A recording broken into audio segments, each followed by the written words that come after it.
Welcome, everyone. I'm Charles Shapiro, the President of World Affairs Council of Atlanta, and I want to welcome you to our program today on the African Continental Free Trade Area. So it's to meet the world's largest free trade area. Our featured guest today is a member of the Ghana Parliament, Honorable Emmanuel Armah-Kofi Buah. And the moderator is Sena Jakuma. Sena, I hope everybody knows Sena. She is the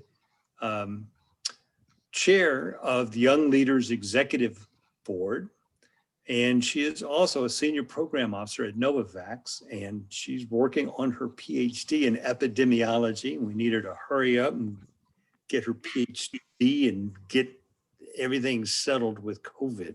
So Sena, I'm going to turn this over to you, and I'm going to come back on at the end of the program. So Sena, it's your turn. Awesome. Thank you so much, Ambassador, for that introduction. I really appreciate it. And thank you all for joining. I did just want to say that if you feel comfortable, go ahead and turn on your videos. We'd love to engage with you this evening as we embark on our discussion. And we'll have a question and answer period at the end where you guys can raise your hands, and then we'll go through the questions that you folks have to and give you guys a chance to engage. So just a very brief introduction. I know I can say a lot about this man, but fourth term member of Ghana's parliament, former Ghana's energy minister, and leader of the opposition on trade, industry, and tourism. I'd like to welcome Honorable Emmanuel Kofi Armah-Buah. Thank you, Sena. Thank you so much. And thank you, World Affairs Council, for the invitation. I'm very happy to be here to talk about a topic that is so exciting in Africa, Africa Continental Free Trade Area. And this is something that people who really knows how we started in the 60s. The whole idea was to get African to be politically independent and then to be economically independent. And so if you followed those events, I remember what was so marked and was said by the first president of Ghana was that the political independence of Ghana was meaningless unless we have linked up with the total liberation economically of the continent. And so this journey started long ago. But in 1991 is when the Abuja Treaty on Africans coming together to trade together started. There were so many obstacles to this. It continued in 2015. On March 2018 was supposed to start. The African Union had all the signatures in Rwanda. It continued. We were supposed to implement it in July 2020. COVID came in, was postponed. Finally, January 1st, 2021, after, in short, African Continental Free Trade is called after, trading commenced and was ratified. As I speak to you, we have almost 36 countries, 54 of the 55 countries in Africa have signed. 36 of them have ratified it. And the whole objective is to ensure the accelerated intra-Africa trade, boosting African trading position in the global marketplace. And to give you an idea what this is going to do, I'll give you 2019 volumes of African trading globally. Africa traded, the volumes of trade was 460 billion US dollars. Out of this 460 billion, only 69 billion was really trade among African countries, the 55 African countries. I mean, you can look at the numbers. 69 billion out of 460. What it meant was that Africa has an opportunity to really look inward. And it's not as if all the things we're trading in are things we can't find in Africa. I gave an example earlier about oil, how, for example, Nigeria, which produces almost 20% of the world's oil, sends most of this oil to Amsterdam, to the refineries in Europe, and then we buy it back from Europe. How do we really change that? But there are some numbers that will tell you why this is important. According to the United Nations Economic Commission on Africa, the African Continental Free Trade will boost African trade by 52% in just 3 years. So for example, if we're trading 69 billion, by 2022, this was well implemented, we will increase this volume to 104 billion in just 3 years. It is projected to prepare the realization of 3.4 trillion economy across Africa. And in the process, can you imagine the population, 1.3 billion African population? This is a market. 30 million jobs will be created within the first 10 years. And will really raise incomes of 68 million of the poorest people in Africa, who live on less than $5.5 a day. And so this is really an imperative. It's really an opportunity to really trade.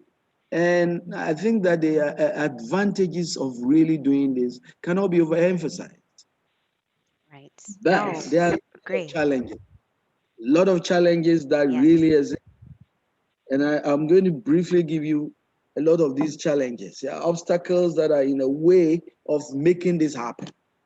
One of these biggest obstacles has to do with infrastructure, communication infrastructure.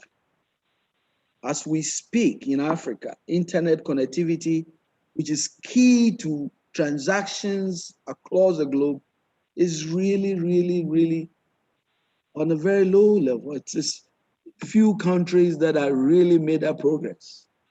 The legal framework of different African countries have to be synchronized to allow trading to take place. You know, one of the requirements for this to take place is that 90% of the tariffs of these countries who are joining this African Continental Free Trade must be removed. Then there's the issue of financial sector rigidities. The financial sector in African countries must be reformed. For example, it is easier for me to transfer money from Ghana to London, from Ghana to New York, than to transfer money to Togo next door. It is easier for me to fly to London and back than to fly to Senegal. I probably will need 4 flights to go to Senegal, while it will take me 6 hours to get to London. Probably 18 hours, I'll be still struggling to go to a West African country. How do we break this barrier in transportation to really make sure that there's real transportation that really allows for this? Issues of currency. I mean, the dominant currency for trade in Africa is the dollar, the US dollar and the British pound. And the fluctuations and the values of these currencies from country to country, it doesn't make well for trading among African countries. This could affect trade and the bottom line easily, because if I fly to Europe to buy goods, and by the time I come, the dollar has really fluctuated and is better in Togo than in Ghana, I might as well probably go to Togo, not to come to Ghana. And then I think the example was given about border restrictions. You know, the issues of taxes across borders, document, passports, fees, and all the difficulties. Then poor infrastructure. I was the energy minister in Ghana, and the issue of energy. In the whole continent of Africa with 55 countries, it is only Ghana and South Africa that are close to having investor access. The issue of energy, which is really critical for businesses, for really expanding our economies and for African Continental Free Trade to succeed, is really a challenge. How do we expand electricity and make sure that we can really aim to investor access and make the case that, for example, While we are making progress in Ghana in terms of access to electricity, we are surrounded by countries that are starving when it comes to access to electricity. And until we get them at par, we are not going anywhere. How do we make sure there's a level playing field in terms of access to electricity? The road network is an issue. Moving from Ghana to Togo by road, to Nigeria by road, and I think example, there are so many barriers, so many restrictions, and these barriers must be broken for free trade in Africa to take place. We recently had an issue where traders in Ghana were demonstrating against traders from Nigeria because somehow Nigeria was restricting Ghanaian traders from sending their goods over there. And so Ghanaian traders were trying to retaliate. If this is going to work, what it means is that we have to accept that there's free movement of goods and people across our continent without restrictions, without barriers, without taxes. Now, one of the critical practical problems we have has to do with water, railways problem. And so we have a long way to go. And then the simple problem is that the issue of language. A vestiges of colonialism. I mean, I give the example. Ghana is an English-speaking country. My next door neighbor, Ivory Coast, speaks French. Togo used to speak Belgian, now they speak French. And so how do we make sure that there's a common language for trade that is universal? How do we really address this issue of language? Spanish, English, French, how do we leverage that? These are really the challenges, but really these challenges have actually been really, after the signing of this ratification, as if these challenges were not enough, we were hit by COVID. And COVID has really added another mountain to this vision of African continental free trade. Why do I say so? Almost everything that has been envisioned to be dismantled is what COVID has brought.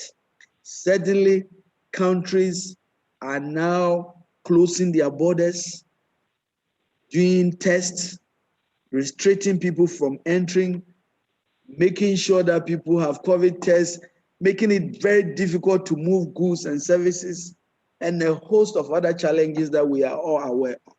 And so COVID has added additional challenge.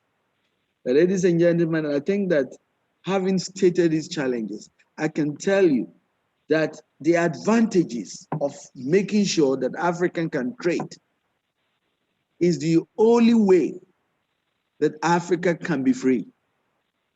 And I give you the example again, $460 billion in trade in Africa, and only 69 billion is the trade among the 55 countries. All the other volumes are coming from China and everywhere else. We are producing everything else in Africa. This laptop that we see, the cobalt in Congo, the cocoa, you see, the gold, the diamond, the oil. How do we add value? The things that we have comparative advantage to make sure that we can be in a position to compete with the world and make sure in the process empower our people. This is the key, and this is the only way forward despite the challenges. Thank you so much. I have been trying to be brief. I'm sure that as the questions come, we will get back to some of them. But the answer is African continental free trade has come to stay. Despite the challenges, I've laid some of the challenges out, but the advantages far outweigh every hurdle we have talked about. And we all have to do our part to make sure we succeed. Thank you very much. Right. Thank you, Honorable Buah. Just a few questions, just based on that great introduction. Thank you for that. You know, you were talking about the many advantages and just how long in general it took to even negotiate this agreement to get to where we are. And I feel like we're in a step of achieving, you know, some of the dreams that Kwame Nkrumah, Haile Selassie, and many other people have come together to build in uniting Africa. So could you just maybe tell the audience a little bit, what are the short-term benefits and maybe what are some of the long-term benefits of this this agreement, this arrangement? Like, how does this impact the common, person in the market, from the individual who has manufacturing industries? How will this really impact individuals and countries and the continent, short and long term? Just the huge market that is available for African businesses. We are making available to African businesses 1.3 billion customers that are within Africa. And we are saying to, for example, Nigerian business people that, you don't have to restrict yourself to Lagos. Just expand and bring your product and sell it in Accra, sell it in Abidjan. Make sure you can expand without a free restriction. Make sure there's competition. And I think the numbers that I gave you clearly showed. And I said that within 3 years, between now and 2022, if we are able to implement the AfCFTA properly, what it's going to do is that intra-African trade will increase from 69 billion to 104 billion in just 3 years by 2022.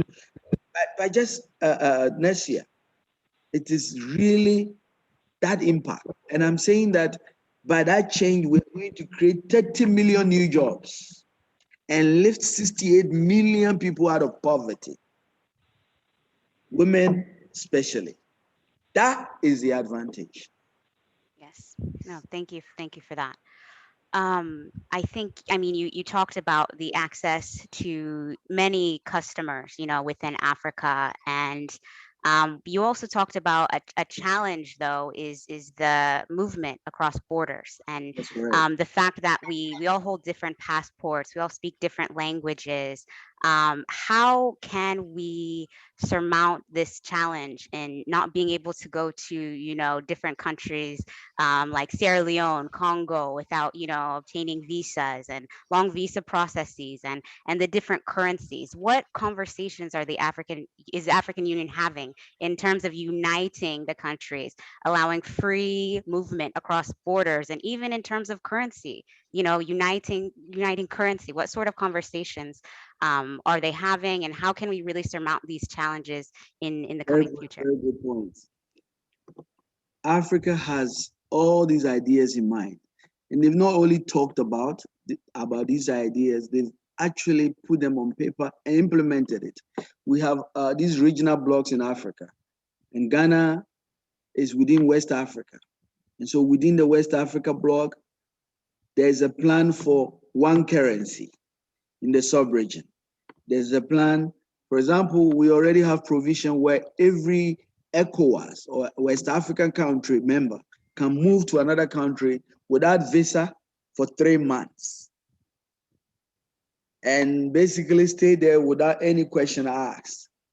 The question and the issue is sometimes one country will start tightening something and upsetting another country. Another country will say that, well, you are not following what we have agreed. If you are going to restrict my traders, then I'm going to also restrict your traders. And those has been the back and forth. The other issue has to do with currency. The currency requires that each country reaches certain threshold of performance in terms of their economy. And frankly, a lot of the countries have not met the criteria for the common currency, for example, in ECOWAS to be implemented. And so those has been a challenge. The other issue has to do with making sure that we start thinking beyond our borders. For example, we have to begin thinking not railways in terms of Ghana. There has to be railways across the continent. And I'm happy there's one envisioned from Ethiopia to the West Africa sub-region. In the West Africa sub-region, there's a road network and there's a railway lines all planned, laid out. The issue is who is going to fund it. Our new friends, the Chinese, are here. We are trusting them, but I think the story is already out. You need to verify. Because as I said, they are going to cut through the chase and show you the money. But you must prepare to make sure that the final product that you are getting is worth the money. And that is really the key. And I think that's where we are. But I think it is not lack of planning. It's not lack of discussions. I think the reality is the obstacles that I've described. But we need to continue to keep at it and start thinking beyond our borders and understand that until we have really addressed these issues, we're not going anywhere. Right, right. No, that's a very great point. I think thinking beyond our borders and creating incentives beyond our borders. And that brings me to another point as to what are individual countries doing to kind of propel trade and enable success of their citizens to trade. For example, in Ghana, there's the Ghana Free Zones Board, right, that offers incentives to those who want to manufacture and export, is it 70% of their product outside of the country? So how can, incentives like this impact individual countries and enable, these manufacturing capacities to really propel trade, not only outside of their borders and across the African free trade area, using Ghana as a model, but maybe there's other infrastructure in other countries that are doing something similar. What sort of incentives can individual countries provide? I think that's a very good point that you've made. The Free Zones Board is one such organization. But importantly, what we have found in Africa is we need to make sure that institutions like the African Development Bank and other critical institutions that really have the financial model to fund huge projects are really doing the trans-Africa investments, investing in railways that goes across borders, investing in infrastructure that allow this investment, that allow businesses to prosper, businesses to really succeed in our different countries. A lot of the investments that are coming are not coming because they are looking at the various countries and they are asking the basic questions. Would there be availability of water? Would there be availability of electricity? How is the road network? How is the issues of security? These are very basic. And I'm saying that as we really talk about trading and businesses, these big picture issues, creating the environment that allow these businesses to succeed and allow us to have the confidence to trade among ourselves is key. And we can only have these organizations that have the muscle to fund these major projects as the leverage that is going to allow us to make this happen. But it's critical. It is also very important that even as we support this big investment, we are also supporting small and medium enterprises and helping them with the capacity to really succeed. I had a meeting with some business people who were really excited about African Continental Free Trade. And this is what they said. This one man said, we went for a conference in Kenya. We came back. And there was another conference. We went to showcase our product. But by the time I came, our fees, the cost was already taking over my business. I can't do too much. How do we really support these businesses with some initial capital to allow them to leverage on really? For example, if there is a market, a show that allow them to showcase their product, maybe some of these things should be funded and supported to be able to go. Because these small businesses, if we allow them to do that, their profits already gone. So there has to be some programs that allow these businesses to really, and in Ghana, we've started doing that. We started doing that, even though we wanted to do on a bigger scale. And I think the challenge is that a lot of the African countries must begin to cushion these businesses. And the time is even important now, in this period of stress, in this COVID period, where businesses are struggling, and it is not simply supporting businesses, hotels and others. We should be supporting them, thinking beyond COVID. Exactly. Really, that's the Yeah. key. Great point. And I think timeliness is very key. I think the time is now to support each other, to support each other's businesses, and really propel us into the future of all the potential that we have in the continent.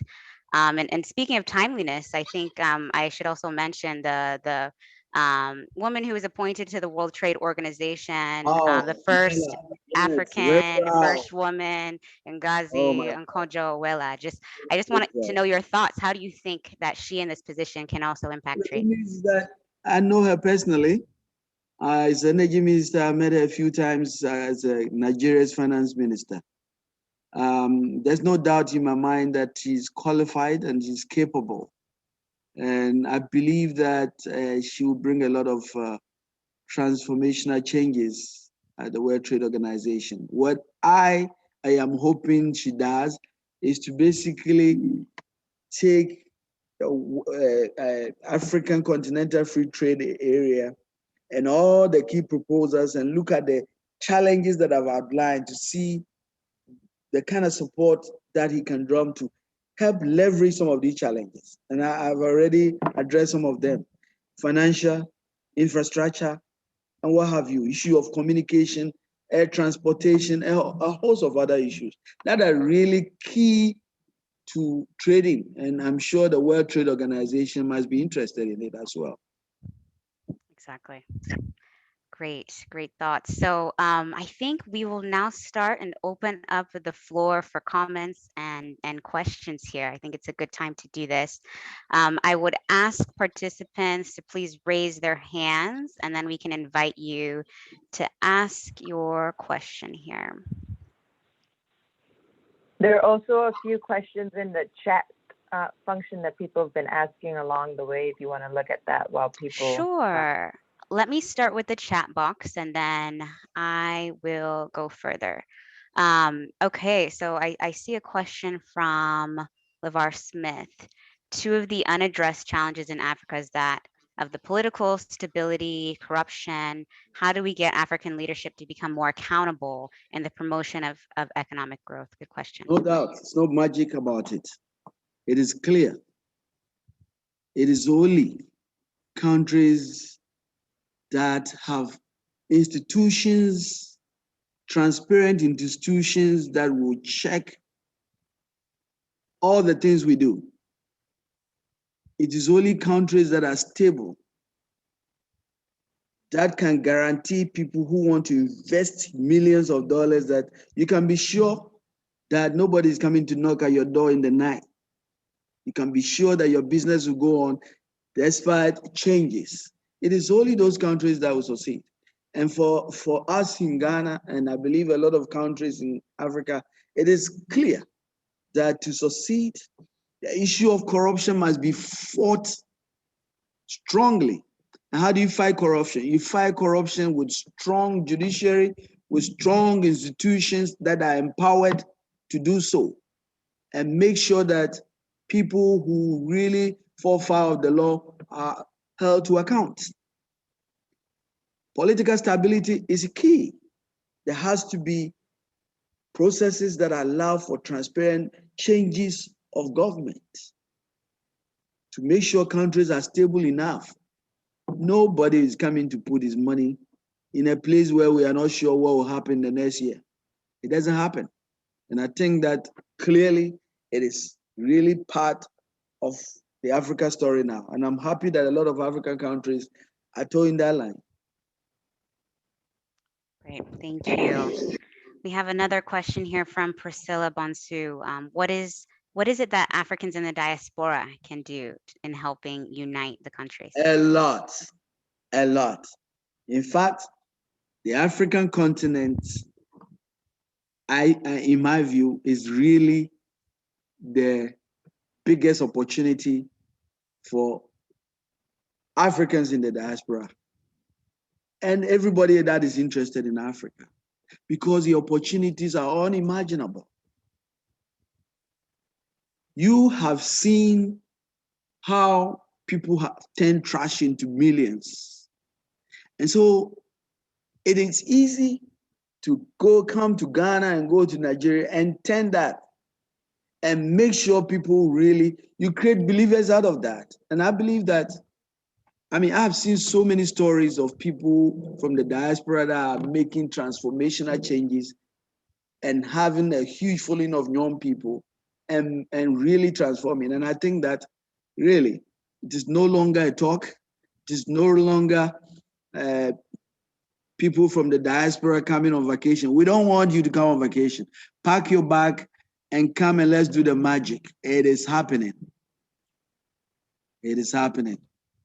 And you are not going to do pro bono. There's money to be made in Africa. I tell you that. Exactly. All right. So another question here from Monet Williams. What types of products or services are in demand for intercontinental trade? What advice do you have for new business owner or investor?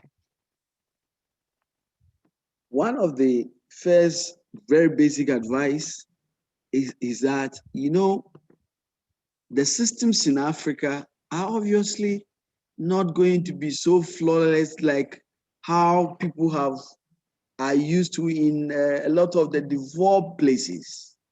You know, I want to register this business and I want to get this going. I mean, we are getting there, but there's still so much bureaucracy. Okay, go and come tomorrow. It's 3 o'clock. I'm going for lunch. I think by the time I come, it will be 4:30 and I'll be off. So come tomorrow. And what time? You said 9 o'clock. At 9 o'clock, you'll be there and the office is not open. And I'm sure, you can be frustrated, but I'm saying that those initial hits should not scare you at all. In fact, they should strengthen you to basically fight the system. I have seen people who have fought the system and in the process change the system. And when you said, what can the diaspora people do? I think this is what they are capable of doing. They are capable of helping change the system. I'll give you one example. I walked into a bank, and I was in the line. Sometimes I don't want to see, so, and then this gentleman, obviously very important person, walked in. And as soon as he walked in, went to the front and somebody just went off. Excuse me, didn't you see this line? Go back. Often you don't do that because you don't know who that person is. He's a big man, in Africa. And the whole place was quiet. And he won't take a word from anybody. You know what he did? The man basically, out of embarrassment, went back, left. And nobody basically, crossed the line. And I thought everything went smoothly. And I thought, wow, this is amazing. And, it happens a lot.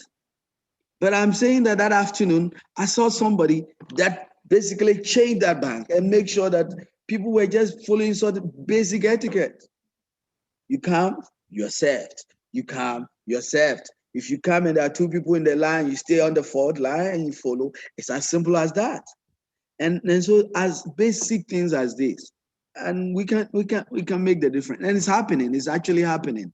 It's actually happening. It's happening in the restaurants, where you go to the restaurant and I've seen, one of the things that I used to complain a lot about in Ghana has to do with customer service. I'll go to a restaurant. I know they need my money, but they are taking their time, like, and they're chatting, But if you sit there and you don't complain, and now I've seen people voicing out, and people are on top of it. And now it is becoming a fashion that if I have a restaurant, I'm going to hire the top-notch manager that really is focused on customer service, because people don't have time. And if I don't do that, they are going to the next restaurant. I was telling the taxi driver when we started, I was lucky I was the deputy minister when Ghana first started oil drilling. And this guy was asking me about how he can get business. And his taxi was so dirty. I said, you want a business? Just take your car and clean it and make it look good and put on, change your shirt and put some white nice shirt. I'm telling you how many people, you get so much business, you'll be surprised. The business is right in front of you. Right in front of you, there are simple things you need to do. And these are, may seem very revolutionary, but they are basic. And I think this is what will get us there. The very simple things. Right, right. No, I think it's about being persistent and influencing the change, based on what we've seen from exposure. So, all right. I do want to go to some of the participants with raised hands. I want to call on Ambassador Pat Alsop. Thanks for joining us. Please feel free to unmute yourself and ask your question. I think there was a question about products and services that are in demand in Africa. Yes, I think we're going to go back to the chat box after we get some of the raised hands, if you don't mind. Honorable, first of all, let me say it's very nice to see you again virtually. You and I met occasionally when I was deputy, at the U.S. Embassy. And I remember. So yes, very nice to see you. I know I'm so happy that this trade agreement has been signed. And it's clear that you understand very well what the challenges are. But I recall that these were some of the same challenges that were there when I was in Ghana. And it was, it was very clear that things like getting rid of the obstacles for road travel, even just within West Africa, there were just so many stops, so-called custom stops that had to be made. And I'm wondering just how many of the signatories to the trade agreement really understand that this is going to create a bigger market for everybody. But what that means is there's going to be some trade-off. And that are they really ready to do that? Or is there still this tendency towards protectionism between African states? First of all, let me congratulate you. You were part of this success story. You worked so hard while you were in Ghana, and we are proud of you. I have to tell you, 54 of the 55 countries, it's only Eritrea that has not signed. But the ratification, we are still at 36. What it means is that we still have so many other countries that are yet to ratify. And I think that you are right. We need to really get the bigger picture right in the face of a lot of the countries that, you can try all you want, but the real answer is beyond your border. It's beyond our borders. And that is really the challenge. I've just given the example of the progress we've made with Nigeria, but still the challenges we've had with Nigeria. We have so much Nigeria traders in Ghana doing very well. One morning, we had all the trucks, more than 300 trucks entering Nigeria, all locked up in the border at Togo. Nigeria says, because Togo has been importing rice and basically shipping the rice to Nigeria. You understand? So you can trade, but you can't go and import it from another country and just bring it in there. And in their attempt to punish Togo, they are punishing everybody else. And then it became a trade war. Ghanaian traders are saying, if you are not going to let us trade, we are also not going to allow Nigerian traders. And it took a whole delegation to really resolve this issue. And it's as if we go forward and we come backward. The big picture is that, and I think that is really the key. The key is that we African countries must understand that, yes, we can try and do a lot of the things internally, but these restrictions at our borders, these huge taxes, all these obstacles must go away in the 21st century. That's the only way. That's the only way we can really have an economic independence for these African states and empower our people. I gave the number. In 2 years, we are going to move from 69 billion to 104 billion. When are we going to be able to get to almost $500 billion of trade that is outside Africa? 1.3 billion customers in Africa are buying everything from China. And what we know is this: if we buy everything from China, including toothpick, it means that we won't have jobs. It means that young people who are really struggling for jobs will not get jobs. We must add value to the things that we really have, that we have comparative advantage. We are still processing less than 20% between Ghana and Cote d'Ivoire, the cocoa we produce. I was at Hershey's Park in Pennsylvania. And when I walked there, I was like, oh my God, is this what Hershey's has done with our cocoa? Cocoa museum, playing ground, and everything else that we don't have. The guys who own the cocoa.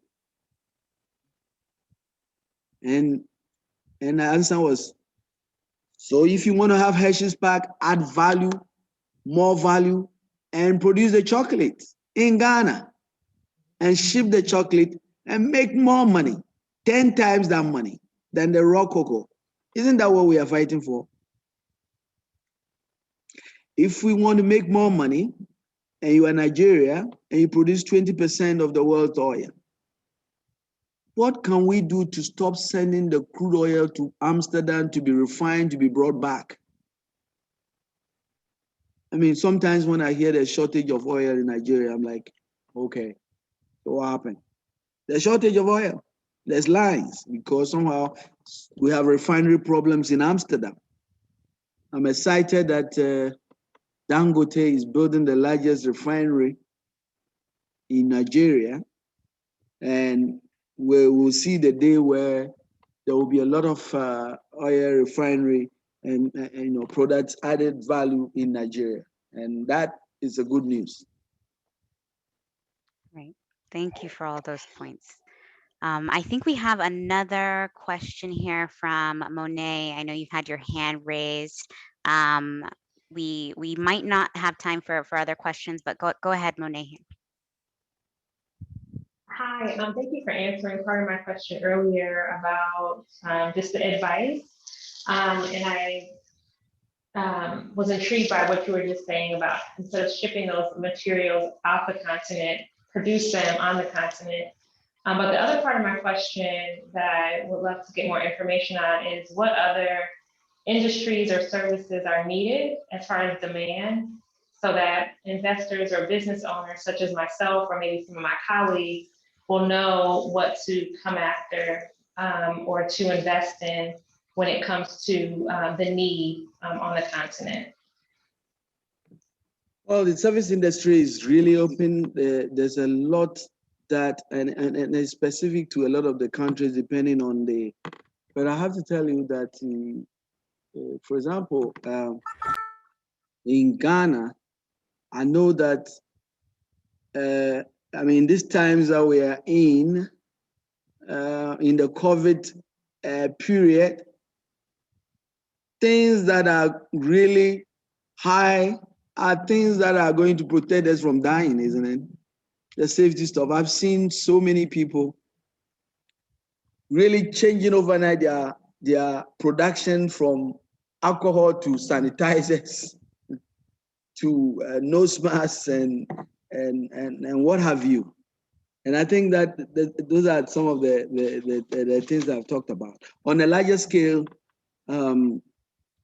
I talked about the infrastructure deficit. And so when we talk about infrastructure deficit and we look at road sector, huge capital requirements there. The advantage you can have is, for example, liaise with a lot of the big financial institutions that invest in the road sector and get packaged certain roads that are already packaged for financing. And once they meet that financing requirements, you are home dry. The areas of energy, telecommunication, internet the issues of communication is a huge area. There's now a program to make sure that even the remotest places in Ghana will have telephony and internet connectivity, and it's a huge area. I'm sure we have a long way to go in that area. How do you take advantage of that? The issue of solar energy, renewable energy is, Africa is really at the bottom of renewable energy. I can tell you that. And all the renewable energy solutions are really where we need. We are less than 1%. Ghana, our policy goal is to make sure we have 20% of our energy mix in renewable energy. You can imagine how we have to go. And the good news is that we passed the Renewable Energy Act that allow you to bring a lot of the products, for example, solar panels and others, tax-free. And so there's a real opportunity in those areas as well. There's a lot in the service industries. And one of the opportunities that is also there is that we are now really encouraging a lot of small businesses in the agri sector.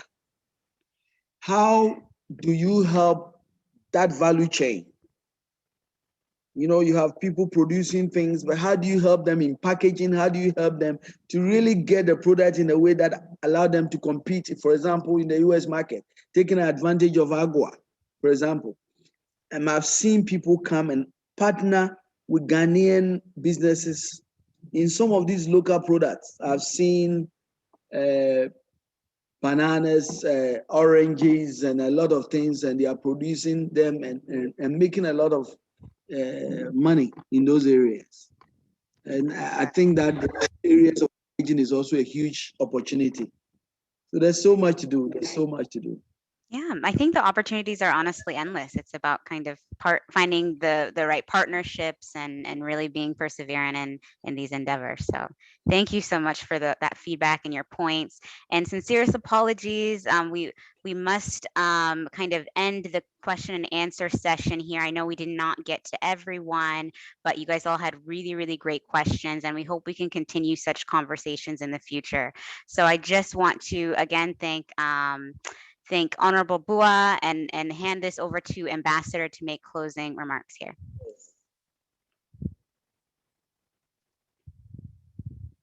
I just realized I need to unmute myself. I apologize.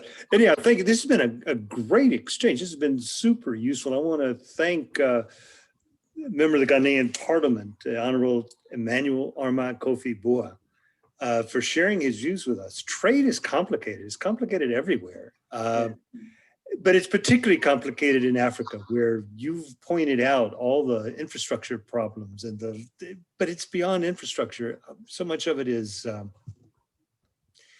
attitude and psychology that must be overcome so that people want to trade with each other.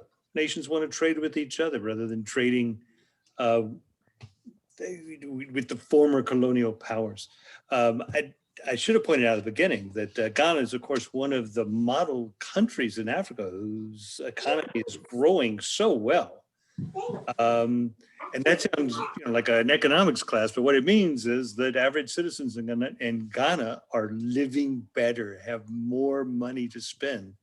And so part of the idea of the free trade area is so that spreads across the continent and other countries join in that economic growth that Ghana is taking advantage of. Sena, thank you. You've been a great moderator. I want to thank you for organizing this. And everybody on the program, we're going to put this on our YouTube channel probably tomorrow. So please look at our YouTube channel if you want to look at this again. Tomorrow at noon, we have a program with Dr. Maurice Hobson, who's a professor of African American Studies at Georgia State University. And the topic is Black Middle Class, a Myth. And he's particularly an expert in Atlanta and the Black community in Atlanta and the gap between the political elite and poor people in the city. On Tuesday of next week, March 2nd at noon, we've got a program with Ambassador Capricia Marshall, former Chief of Protocol of the United States in the Obama administration. We're going to talk about the power of diplomacy why etiquette matters. It's part of our leadership program that we're doing in the month of March with bringing in as many powerful female speakers as we can. It should be great. I hope to see you all tomorrow at noon and then again Tuesday. Thank you all so much. This has been great. Please, if you're not a member of the World Affairs Council, join. And if you're under 35, be sure and join the Young Affairs Council Young Leaders Program so you can organize programs like this one we had today. Ambassador, also, thank you for joining us and thank you for your great question. I appreciate it. You've been terrific. My pleasure. Thank you. And once again, thank you again, Mr. Buah. I know it must be past midnight your time, so thank you for staying up late. Thank you all. Sena, bye-bye. Bye. Thank you, guys. Have a great evening.